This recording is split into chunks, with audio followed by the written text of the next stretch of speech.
Hello students, welcome in wanna science classroom. आज हम discuss करेंगे coordinate covalent bond. Covalent bond तो सबको पता होगा, आज हम डिस्कस करेंगे कोऑर्डिनेट कोवेलेंट बॉन्ड। तो उसके लिए भी हमें पता होना चाहिए कि कोवेलेंट बॉन्ड होते क्या हैं। जो कोवेलेंट बॉन्ड होते हैं उसको मैं आपको एक एग्जांपल से समझाती हूँ। कोवेलेंट बॉन्ड में हमने एक फैमिली ली जिसमें हस्बैंड और वाइफ हैं, 2 लोग हैं। तो हस्बैंड और वाइफ दोनों की सैलरी 5,000 है, ठीक है। तो नेट उनकी 10,000 हो गई ना। तो अब ये दोनों जोड़ेंगे अपने पैसे। हस्बैंड ने भी 5,000 दिए और वाइफ ने भी अपने 5,000 दिए। तो ये क्या हो गई, शेयरिंग हो गई। ये हो गया हमारा covalent bond. Electrons are equally donate. Electron क्या कर रहे हैं, इक्वली डोनेट कर रहे हैं। जहाँ पर इलेक्ट्रॉन इक्वली डोनेट करते हैं वो हमारे कोवेलेंट बॉन्ड कहलाते हैं। अब आते हैं कोऑर्डिनेट कोवेलेंट बॉन्ड पर। कोऑर्डिनेट कोवेलेंट बॉन्ड क्या होते हैं, ये दूसरी फैमिली है जहाँ पर हमारे हस्बैंड हैं वो 10,000 कमा रहे हैं और वाइफ है वो जो हाउस वाइफ है जो कि कुछ नहीं कमा पाती। तो नेट यहाँ पर कितने हुए हमारे 10,000। अब यहाँ पर क्या होगा, जब सिर्फ हस्बैंड ही कमा रहे हैं तो हस्बैंड ही देंगे ना घर पर वाइफ को। तो एक ही इलेक्ट्रॉन, जब एक ही एटम से दोनों इलेक्ट्रॉन जा रहे हैं तो ये क्या होती है हमारी कोवेलेंट कोऑर्डिनेट बॉन्ड। देखिए तो यहाँ पर हस्बैंड ही शेयर कर रहा है इलेक्ट्रॉन पेयर्स। इलेक्ट्रॉन के जो पेयर हैं वो कहाँ से आ रहे हैं, फ्रॉम वन एटम। एक ही एटम से जब आते हैं तो ये हमारे कोऑर्डिनेट कोवेलेंट बॉन्ड कहलाते हैं।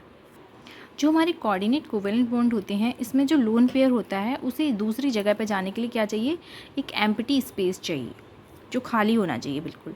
देखिए यहाँ पर एग्जाम्पल है H2 हाइड्रोजन लिया है मैंने। ऑक्सीजन के पास कितने इलेक्ट्रॉन हैं, कितने हैं 6।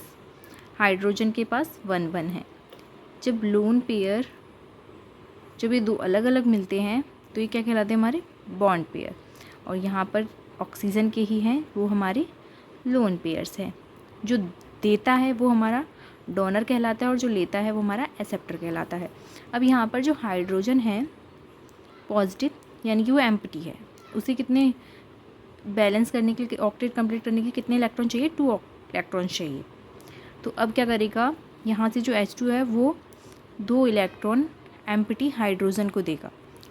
जब वाटर से H2O से ऑक्सीजन 2 इलेक्ट्रॉन हाइड्रोजन को देगा तो ये कुछ इस तरीके से का हमारा कोऑर्डिनेट कोवेलेंट बॉन्ड की फॉर्मेशन होगी। अब यहाँ पर क्या हुआ, ऑक्सीजन के भी ऑक्टेट कंप्लीट हो गए 8 और हाइड्रोजन के भी कंप्लीट हो गए ऑक्टेट, ठीक है। यहाँ पर जब आपने देखा हाइड्रोजन और ऑक्सीजन शेयर कर रहे हैं तो ये कोवेलेंट बॉन्ड कहलाता है, जब शेयरिंग होती है दोनों की तरफ से। लेकिन यहाँ पर जब ऑक्सीजन ही हाइड्रोजन को दे रहा है, हाइड्रोजन के पास कुछ नहीं है, तो ये हमारे कोऑर्डिनेट कोवेलेंट बॉन्ड कहलाते हैं। इसका जो कुछ फिगर है वो इस तरीके से बन के आता है। यहाँ पर ये एरो दिखाता है कि ऑक्सीजन अपने इलेक्ट्रॉन हाइड्रोजन को दे रहा है, ये बन गया हमारा हाइड्रोनियम आयन। अब एक और एग्जांपल बताती हूँ मैं आपको। ये देखिए हमने अमोनिया लिया और BF3।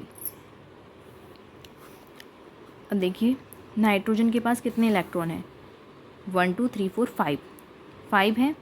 चाहिए कितने उसे, 8, ओके। हाइड्रोजन के पास अपना 1 है। हाइड्रोजन अब, और यहाँ पर देखिए BF3, बोरोन के पास 3 इलेक्ट्रॉन्स हैं, फ्लोरीन के पास 5 हैं। देख रहे हो, तो नाइट्रोजन अपने जो 2 इलेक्ट्रॉन है वो बोरोन को देगा जिससे कि बोरोन का ऑक्टेट कंप्लीट हो जाए और नाइट्रोजन का भी ऑक्टेट कंप्लीट हो जाए। तो इसका डायग्राम किस तरीके से फिगर होगा इसका, इस तरीके से, जहाँ से हमें शो हो रहा है कि नाइट्रोजन है वो बोरोन को क्या दे रहा है, इलेक्ट्रॉन्स दे रहा है। तो अमोनिया हमारा डोनर हो गया और BF3 बोरोन फ्लोराइड हमारा एक्सेप्टर हो गया। और ये दोनों लॉन पेयर कहाँ जाएंगे, बोरोन के पास। तो यही डिफरेंस होता है हमारा कोऑर्डिनेट और कोऑर्डिनेट बॉन्ड में।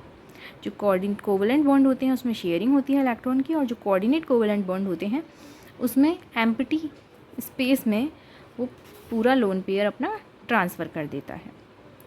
ओके स्टूडेंट, अगर आपको मेरी वीडियो अच्छी लगी हो तो लाइक, शेयर और सब्सक्राइब करना ना भूलें। और कोई भी डाउट हो आपको तो प्लीज़ कमेंट सेक्शन में कमेंट करें। Thank you.